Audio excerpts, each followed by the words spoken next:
are now at the Theatre of Philippopolis, the Ancient Theatre of Philippopolis, and it was built at the end of the 1st century during the time of the Emperor Domitian and existed until the end of the 4th century when it was burnt.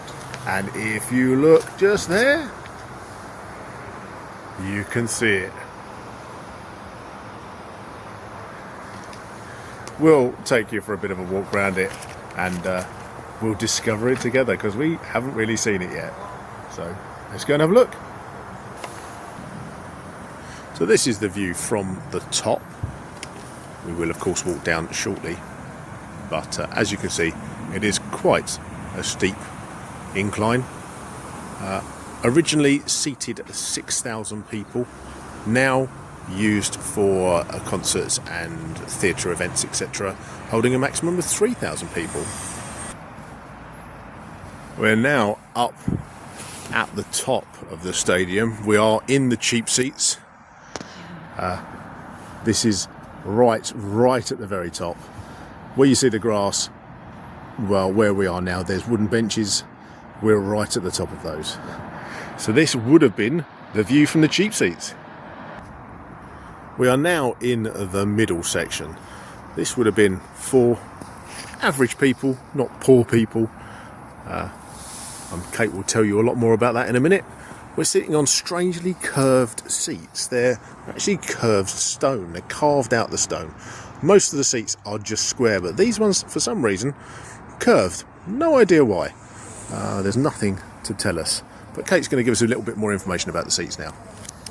So the area of spectators, the cavea, consisted of 28 rows of marble seats facing the Rhodopes to the south. The seats of honour designated for the privileged spectators in the ancient theatre were inscribed in the manner of the theatres throughout the Roman Empire.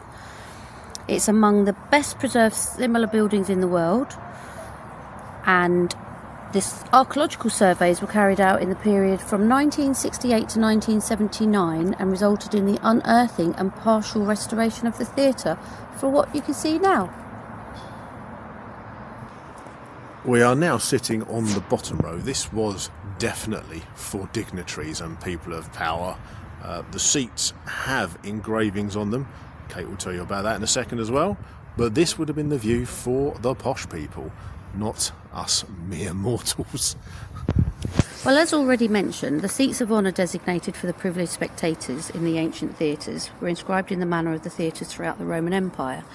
And there are some letters just under our legs that are on the marble, although we can't really work out what the word is. One there, looks like one there, and a couple just down there as well. We can't speak Roman, unfortunately, so we don't really know what they're all about. But this would have been the view for the dignitaries. Now on the stage, had you been a performer, this would have been your view, without, of course, all the modern buildings. But this would have been your view of the audience. It's probably a little bit intimidating if you had 6,000 people in here, I would have thought. But quite a spectacular theatre to perform in, I'm sure. Where Kate is now, not Stargate.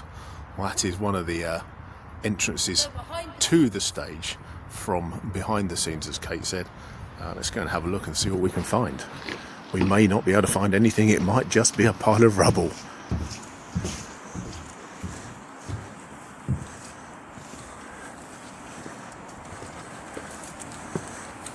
There's a lot of building materials here, obviously, for the stage productions of modern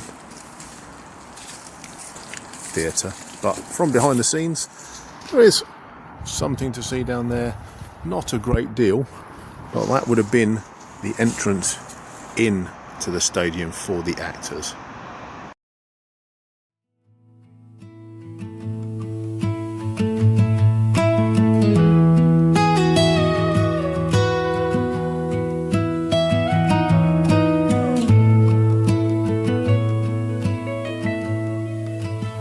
Okay, so we've walked around the theatre.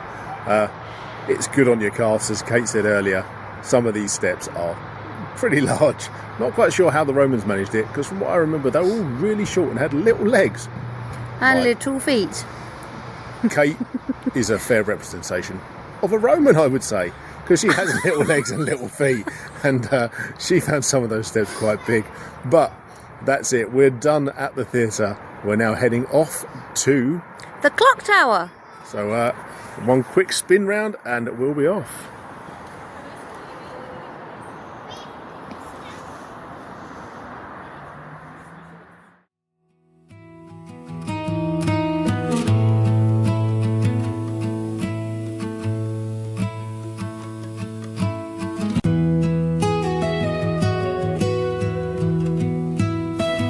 As I said earlier, little legs, big steps.